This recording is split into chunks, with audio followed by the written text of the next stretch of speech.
Lari tuh, saya nangis. Harry, tuh ada apa tuh Harry tuh, ada apa tuh Harry? Nah, si Harry itu dia bangun. Dia bangun nyari. Kak, ada apaan kak? Kak, ada apaan? Itu Harry itu tinggi tuh, takut tuh Harry itu. Mana? Masuk lagi dah tuh, dicari nggak ada. Dia iseng, selalu mengganggu begitu mulu. Masuk lagi ke dalam mobil, ternyata di atas. Hah? Di atas itu, di atas mobil, dia uncang-uncangan dia di atas mobil. Saya ngerbahan, mau belonjoran, tiba-tiba ada sosok perempuan pakai baju merah. Dia jalan, nah dia bangun, jalan, saya bangun juga, ikutin.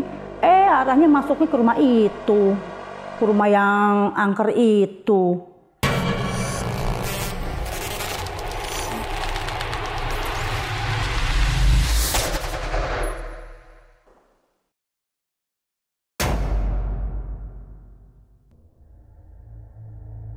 Assalamualaikum warahmatullahi wabarakatuh. Balik lagi di Narasi Misteri sama gue Randy Mulya.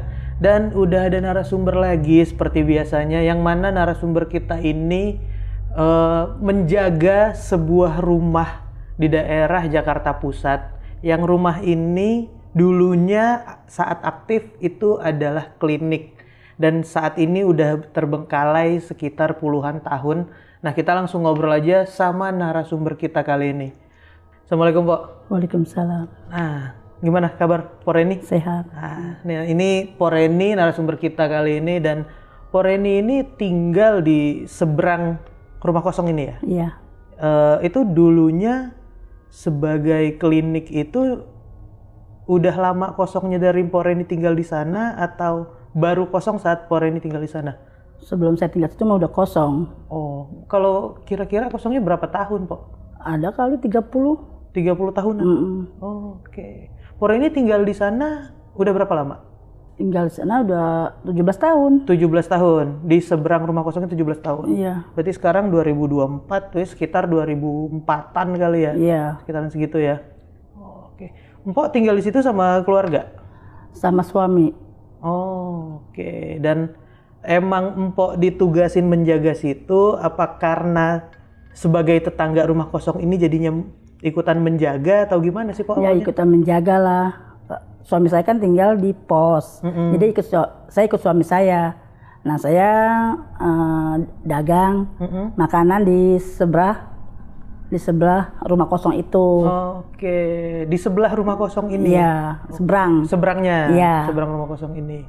Pos tempat suami itu nggak jauh juga dari situ? Oh, nggak jauh. Oke, berarti Mpok jualan apa di sana? Jual ya goreng-gorengan. Oh, jual-jual makanan ya, lah ya? Makanan, ya. Oke, dan dari awal tinggal di sana emang udah banyak gangguan-gangguan? Oh, banyak. Sampai saat ini? Iya. Oke, nah kita tahan dulu ceritanya Pok. Nah, buat teman-teman yang penasaran gimana hal-hal di luar nalar yang dialamin sama Pok Reni, kalian tonton sampai habis, jangan di skip. Dan buat teman-teman yang punya pengalaman pribadi, kalian juga bisa ceritain di Narasi Misteri. DM aja ke Instagramnya Narasi Misteri atau klik link yang ada di deskripsi di bawah. Ya udah, kita nggak usah lama-lama lagi, kita langsung dengerin pengalaman dari Mpok Reni kali ini. Karena di dunia ini bukan cuma kita yang nempatin.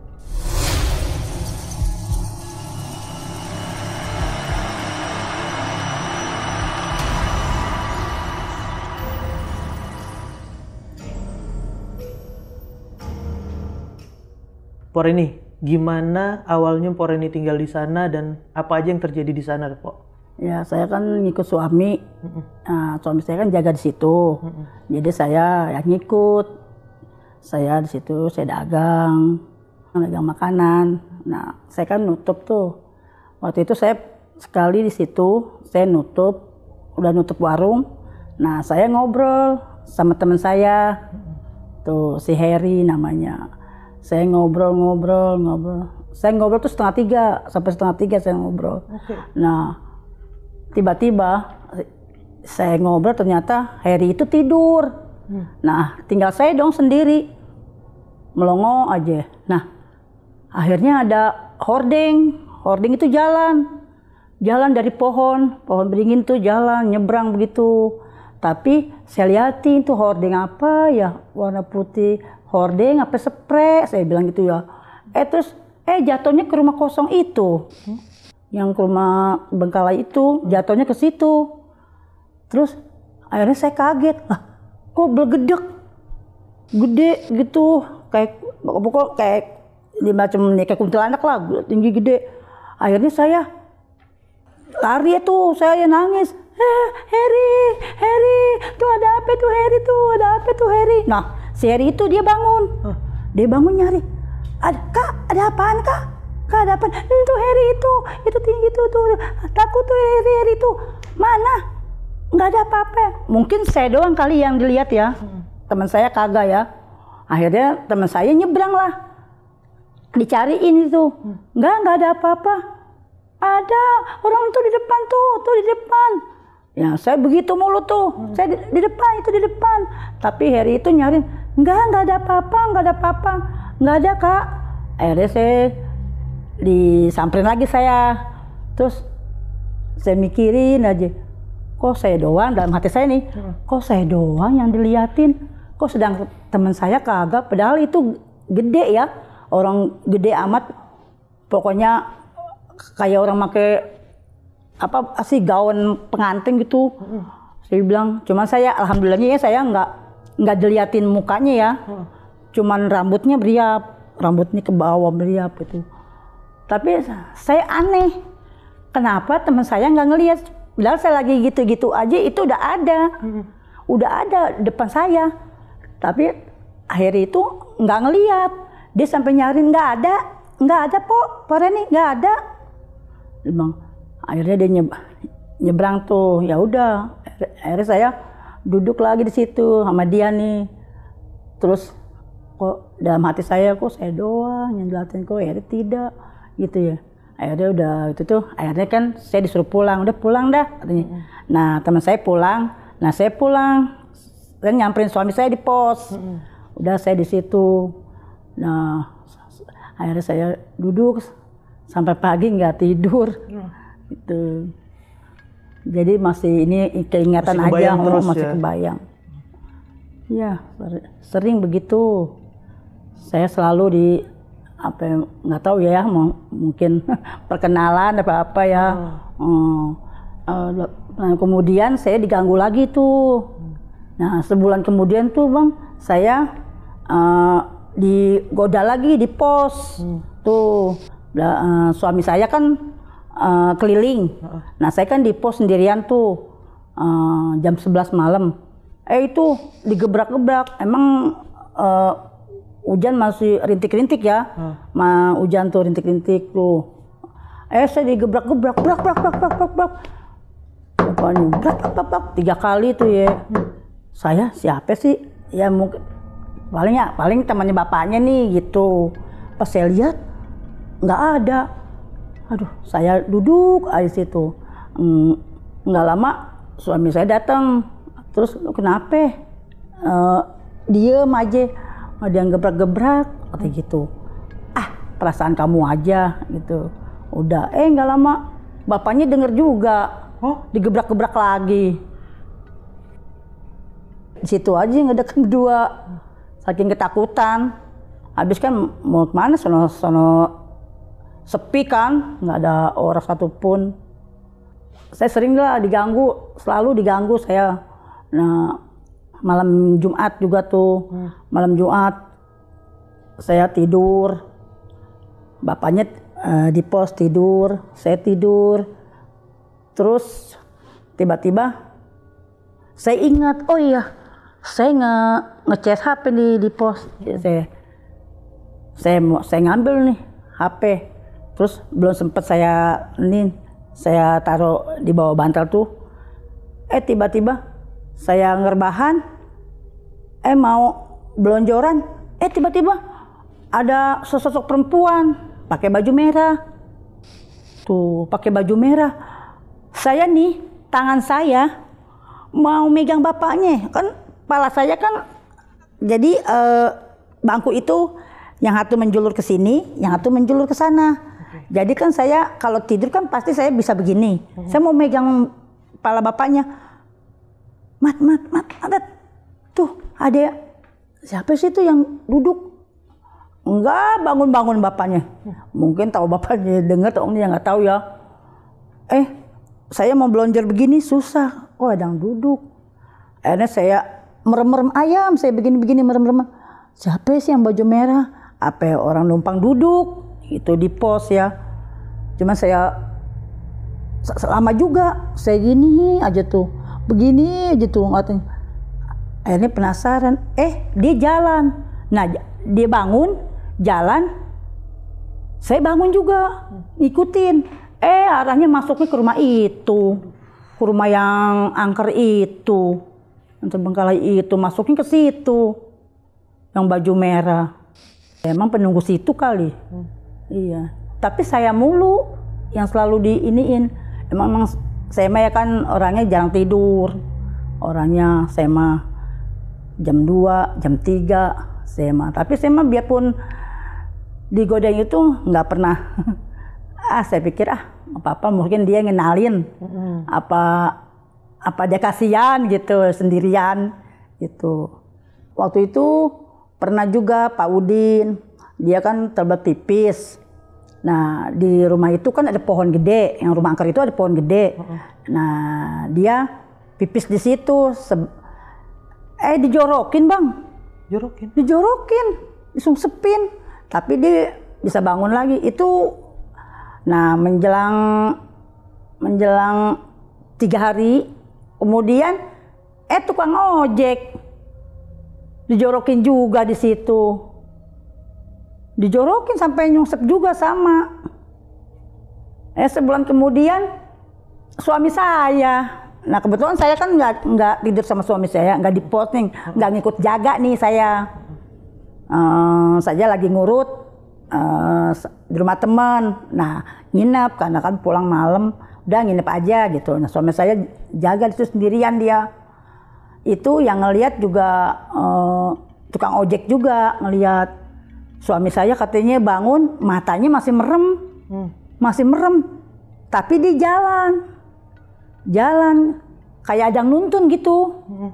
Terus tiba-tiba tukang ojek nih dia bilang si Bang Mamat lagi kencing tapi kok nyebrang matanya masih merem tapi dia kencing. Baru bilang Bang Mamat. Terus tukang ojek itu baru nengok ke sana. Pas dia nengok lagi, loh kok Bang Mamat udah nggak ada? Ternyata suami saya udah diceburin. Dia mau bangun kayak ada yang dilelepin terus sampai 2 kali dilelepin. Iya di got itu, dilelepin sampai dia seminggu dah dia nggak enak itu, mulut nggak enak, hidung nggak enak. Sampai benjol segini, kakinya pada besot, nih dengkul nggak bisa jalan. Sebulan dia nggak jaga dulu. Orang dilepin di situ, jahil tuh. Apa yang dilepin, Po? Apa bentuk apa yang dilihat sama suami, Po? Jadi kayak dia sih bilangnya, katanya ada yang ngusrukin. Jadi katanya orang tinggi gede. Jadi dijorokin, dikusrukin, dilepin. Dia udah berusaha bangun, tapi masih diginiin palanya, masih disungsepin. Berarti di situ di got itu udah 3 orang, mungkin tidak boleh dikotorin kali ya. Namanya rumah dia gitu. Ya tuh Bang, ada supir bajai yang biasa suka makan di tempat saya, ya suka nongkrong dia. Namanya Bang Ali. Dia kan kalau parkir bajanya kan di dekat yang rumah tua itu. Tuh dia tidur di situ karena kan dia nggak pernah ngontrak, tidurnya dia kan di situ di bajai. Nah tiba-tiba dia lagi tidur, kakinya ditarik-tarik kakinya, tarik-tarik. Terus dia bangun, dia nyariin tuh, loh kok nggak ada orang, sepi. Akhirnya namanya dia ngantuk, dia masuk lagi tidur. Diketok-ketok. Dia nggak bisa tidur kan. Akhirnya dia turun lagi. buka pintu lagi, lihat lagi, nggak ada lagi. Nah, masuk lagi ke dalam baja itu, dia tidur lagi. Digoyak-goyak. Aduh. Digoyak-goyak, bajanya goyak-goyak. Udah, akhirnya dia ngebrit. Nah, lari ke tempat, ke pos, lari. Udah nggak berani lagi dia, sampai pagi baru dia ambil tuh bajai. Aturan dia jam 5 udah narik, dia nggak berani. Jam 10 dia baru ngambil bajai. Nunggu terang ya? Nunggu terang, dia takut. Udah itu pernah bang, tuh Pak Nana itu yang punya pos. Saya kan sering curhat nih sama dia. Pak Nanang, saya nih duduk di pos nih sering dah digangguin makhluk-makhluk halus dari rumah entu, gitu, rumah yang angker entu. Tapi dia nggak pernah selalu nanggapin. Itu mah kamu takut aja gitu. Nggak percaya dia. Ya nggak percaya dia. Menjelang 2 minggu kemudian, saya ceritanya suami saya kan biasa bang ronda. Nah saya berdua sama dia. Itu masih masih sore loh bang. Masih jam 11 malam, masih sore. Tiba-tiba dia main HP serius, saya juga main HP lah serius. Tiba-tiba itu tembok pos ronda itu digebrak-gebrak, gebrak gitu, gebrak, sampai 3 kali. Nah, saya sempat, apaan Pak Nanang? Saya bilang gitu. Kurang ajar nih, kan biasanya tuh di sebelah pos itu kan ada warung kan suka ada yang tidurin tuh pengamen. Tapi coba aja Pak Nanang lihat gitu. Bego tuh katanya. Tukang ngamen tidurnya begitu banget gitu. Akhirnya Pak Nanang lihat dah, kan dia duduknya samping pas depan. Kalau saya kan pojokan. Dia lihat, pas dia nengok nggak ada yang tidur. Kalau katanya temannya atau apa yang ganggu, pasti kan kelihatan dia lari. Akhirnya gini, iya, siapa ya Ren? Dia nggak tahu Pak Nanang. Nah sekarang Pak Nanang baru percaya kan omongan saya. Iya, bener. Iya saya sering tuh Pak Nanang, sering saya mah udah 3 kali. Nah sama Pak Nanang di berdua udah 4 kali. Kalau baru kan Pak Nanang percaya. Saya sering digangguin. Harus ngalamin dulu ya, baru dia percaya. Baru dia percaya. Tadinya mah dia nggak percaya sama saya tuh, nggak percaya. Kamu aja katanya. Nggak tahu dia kejadian juga. Pas lagi berdua lagi, suami saya nggak ada lagi keliling. Berarti Pak Nanang ini udah diceritain sama Empok sekian banyak yang dialamin sama Empok, dia emang nggak pernah percaya ya? Nggak pernah percaya. Sampai akhirnya ini karena kenyataan ini sendiri. Percaya. Iya percaya. Okay. Nah ada kejadian lagi nggak Pok yang ada tuh. Ada. Supir Grab car. Dia parkir di pintu yang rumah tua itu, yang rumah angker itu. Dia parkir di situ. Nah lagi main HP nih asik belum tidur. Dia tuh jam 3 ya, jam 3 malam. Tuh dia. Terus ada ngintip di kaca mobil, ngintip. Terus dipikir temennya ya. Terus akhirnya ngintip lagi. Terus dilihat lagi. Dia keluar dah nih. Siapa sih gitu ya ngintip. Akhirnya bodoh dah, masuk lagi dalam. Dia main HP lagi. Diketok-ketok. Tok. Tuh, dari kaca yang sebelah, diketok-ketok. Akhirnya penasaran. Jadi lagi main HP asik ya, diganggu. Udah dia turun lagi. Pas turun, masuk lagi dah tuh, dicari nggak ada. Dia iseng, selalu mengganggu begitu mulu. Masuk lagi ke dalam mobil, ternyata di atas. Di atas itu, di atas mobil dia uncang-uncangan dia di atas mobil. Kuntilanak merah Akhirnya dia buka pintu, kenceng-kencengnya. Langsung dia lari ke pos, nyamperin saya. Ada apaan? Ada apaan? Wah, lu nggak ngelihat, kata gitu. Nggak ngelihat tuh. Ya, lu kenapa? Aduh, gua kapok dah, nggak mau naruh mobil situ lagi, kata gitu. Sampai sekarang pun dia nggak pernah naruh mobil situ lagi. Dia lebih baik dia bayar. Gara-gara kejadian ini? Iya, kejadian itu dia nggak mau, dia kapok. Lebih baik dia bayar berarti tempat lain tuh bayar parkir. Iya, bayar gitu. parkir, iya. Oh, dia parkir di situ tengah malam karena kalau di situ nggak ada yang jagain dan nggak ditagih karena parkir. Karena kan posisinya di pintu rumah itu, pintu rumah angker itu, pikirnya kan tenang kan. Pintu rumah kosong lah, iya, jadi nggak ada yang mau nagih, nggak ada kang parkir, iya, gitu nggak ada parkiran, jadinya di situ dia, dia diganggu begitu, malah kejadian dia kapok sampai sekarang dia nggak berani lagi. Ini belum lama nih kejadian yang? Belum lama. Berarti sampai sekarang gangguannya masih banyak? Iya, masih banyak, masih banyak.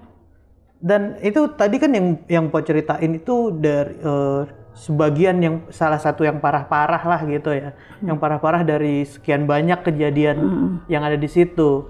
Nah, ini warga sekitar ngalamin hal-hal aneh kayak yang diceritakan Po tadi, itu gimana ngelihat rumah ini sekarang ya Pak? Ya udah sama-sama tahu aja Kak, atau tetap atau menghindari rumah ini atau gimana? Ya sekarang? mungkin ya kali mereka mungkin pernah ngelihat, cuman kan nggak pernah cerita gitu. Nggak semuanya diceritain.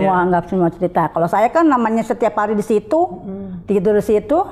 Dan rata-rata kalau orang-orang yang cerita mampo ini, orang yang salah satu kayak driver itu kaburnya ke pos gitu ya. Terus tukang baja yang emang biasa makan di tempat empok gitu ya. Ini beberapa cerita yang bisa nyampe ke empok ya. Dari Mpok alamin, dan beberapa cerita orang yang nyampe ke empok. Yang orang-orang lain yang ceritanya belum nyampe pun ini masih banyak lagi ya. Dari rumah kosong ini ya. Dan ini rumah ini dulunya bekas klinik. Iya, bekas klinik. Bekas klinik ini terbengkalainya dulu karena apa, tahu nggak Pak? Saya nggak tahu karena, tapi dibilang pindah kan pasti semua perabotan dibawa ya. Tapi ditinggal aja. Di dalamnya banyak perabotan. Oh, banyak perabotan, masih ada perabotan. Piano-piano tua masih ada. Masih ada, disarungin pakai laun putih, diinin laun putih. Oh, ditutup kain gitu? Kain putih. Waduh. Tutupi masih ada perabotannya. Kalau pindah, saya juga nggak tahu dah tuh. Berarti kosong ini orangnya doang yang pergi? Iya, orang yang pergi. Tapi perabotan barang-barang nggak dibawa? Nggak dibawa. Alat-alat kliniknya masih ada dong? Iya, pasti ada di situ. Karena kan nggak ada yang tahu dia pindah. Tahu-tahu udah berangkalai aja begitu. Mpok pernah tahu barang-barang ini masih banyak di dalam? Itu dari berapa lama di saat Mpok tinggal di pos dan dagang di sana? Pernah masuk ya? Pernah sih masuk waktu ada itu maling masuk ke dalam rumah situ. Tuh akhirnya saya kan ngadu sama, takut kesalahan dong. Namanya suami saya yang penjaga pos, kok kenapa ada yang masuk nggak dibilangin. Saya lapor yang ke sebelah. Nah udah sekali-sekali tuh saya ngeliat di senter masuk, dilihat. Itu rame-rame? Rame-rame saya dilihat. Ternyata maling itunya udah kabur dari tadi pas saya mau lapor. Udah pada keluar. Oh, berarti kasur tempat kliniknya masih ada? Masih ada, pokoknya masih komplit. Cuman orangnya doang pindah. Masih banyak barang-barangnya. Orang nggak ada yang tahu dia. Nggak ada yang tahu dia pindah. Karena udah selama itu juga ya. Zaman dulu alasannya apa pindah juga nggak tahu. Iya, masih banyak. Makanya suami saya kan disuruh nungguin. Kalau ada orang yang masuk ke situ, tolong ditanya. Ya, keperluannya apa? Mau ngapain masuk gitu. Jadi begitu, takut kesalahan. Namanya suami saya di pos kan, nanti takut kesalahan. Berarti rumah ini kosong dengan perabotan yang banyak, apalagi ada perabotan klinik. Yang mana zaman dulu ya kalau klinik harusnya berurusan dengan darah, dengan lain-lain gitu ya. Dan itu ditinggalin gitu aja ya. Dengan alat-alat yang dulu pernah dipakai untuk ya segala macam kegiatan klinik lah ya. Waduh. Makanya aneh. Bangunannya masih utuh dengan atap dan lain-lain juga ya? Udah roboh. Kalau posisi rumahnya mah masih ini. Tapi atap-atapnya udah roboh. Oh, genteng-gentengnya udah turun? Iya, udah roboh. Tapi genteng mah enggak turun. Dia bangunan tua kayak Belanda. Oh. Bangunan Belanda. Yang roboh plafon-plafonnya. Ya, plafon-plafonnya. Oh, oke. Jadi plafonnya. Jadi udah enggak terurus dah. Udah banyak tanaman liar. Pihak pemilik rumah pun nggak ada yang tahu. Jadi udah dibiarin gitu. Udah dibiarin gitu. Iya. Dan sampai sekarang Mpok masih dagang juga di depan rumah kosong itu? Masih dagang juga ya. Ya suami juga masih jaga di pos itu juga. Masih tidur di situ. Masih tidur di situ ya. Udah kebiasaan, udah biasa. Udah nggak takut lah, udah biasa. Ya karena sesering itu kejadiannya. Iya, udah jadi, sering di ini ya. Udah nggak takut. Paling ada lagi kejadian-kejadian lagi dari orang yang baru tahu, terus ngalamin hal aneh lagi, cerita lagi gitu ya. Kalau yang Mpok sendiri ngalamin mah udahnya. Ya udah, gue tahu lu ada di situ gitu. Iya. Dan yang berarti yang merah tadi, kuntilanak merah tadi itu yang paling sering ganggu ya? Iya, sering. Karena dari yang Mpok di pos itu ada dia duduk di pos dekat Mpok, terus yang di supir taksi online ini juga ada oncang-oncang kaki di atas mobilnya gitu. Dia kuntilanaknya baju merah. Jadi perempuan, merinding. Perempuan bajunya merah. Baju merah. Sosoknya seperti itu ya. Iya. Dan sampai sekarang tuh supir taksi itu udah nggak pernah nggak berani. Tapi masih nongkrong, masih suka nongkrong. Muncul di tempat masih. Di warung, di pos masih. Masih di warung, di pos. Emang sehari di situ, dia mah nggak pernah pulang. Kalau supir bajai itu juga sekali itu aja kah? Sekarang dia naruhnya di pos. Oh. Naruh bajanya di pos, dia takut. Udah nggak pernah di rumah itu lagi? Udah nggak pernah. Tapi sebelum kejadian itu, si supir bajai emang lumayan sering parkir di situ buat tidur? Sering. Cuman sebelumnya nggak sampai separah itu gangguannya? Enggak. Sampai akhirnya kakinya ditarik, digedor-gedor. Sekarang mah nggak ada yang berani tidur taruh di situ mobil. Buat orang yang tahu ya? Yang pernah ngalamin tuh nggak? Yang pernah ngalamin. Kalau ada juga ya orang pendatang nggak bodo amat. Iya. Karena kita juga nggak tahu itu siapa ya. Itu siapa nggak tahu. Dan sekarang si supir bajai ini pun parkir selalu di pos. Tidur di bajainya tapi di depan pos. Iya, depan pos ya. Di dalam. Waduh. Dan masih banyak lagi pengalaman-pengalaman orang dengan rumah ini ya. Iya. Teman-teman mungkin yang tahu di daerah Jakarta Pusat tempat rumah kosong depannya tempat Mpok jualan dan di pos tempat Mpok tinggal juga, kalian bisa tulis aja di kolom komentar di bawah.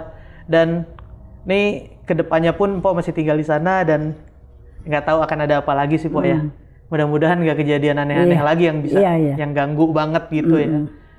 Oke deh, Pok, makasih ya udah mau ceritain pengalaman yang satu ini. Sehat-sehat terus buat Mpok, terus buat usaha dagangnya ke depan juga makin laris ya, Pok. Ya, amin. Nah, buat teman-teman tulis di kolom komentar apa yang dialamin sama Mpok Reni ini dari sekian banyak potongan-potongan pengalaman yang diceritakan tadi dan pengalaman lainnya yang dari yang kecil yang belum diceritakan sama Mpok Reni juga. Kalian yang tahu atau pernah ngalamin atau gimana pandangan kalian dari pengalaman Mpok Reni, kalian tulis aja di kolom komentar di bawah. Dan buat teman-teman yang punya pengalaman pribadi, kalian juga bisa ceritain nih di Narasi Misteri. DM aja ke Instagramnya Narasi Misteri atau klik link yang ada di deskripsi di bawah. Terima kasih yang udah nonton sampai habis. Terus support channel Narasi Misteri biar kita bisa terus ceritain pengalaman di luar nalar dari orang-orang di luar sana. Ya udah, kalau gitu gua Randy Mulya pamit, ngewakilin Mpok Reni pamit. Karena di dunia ini bukan cuma kita yang nempatin,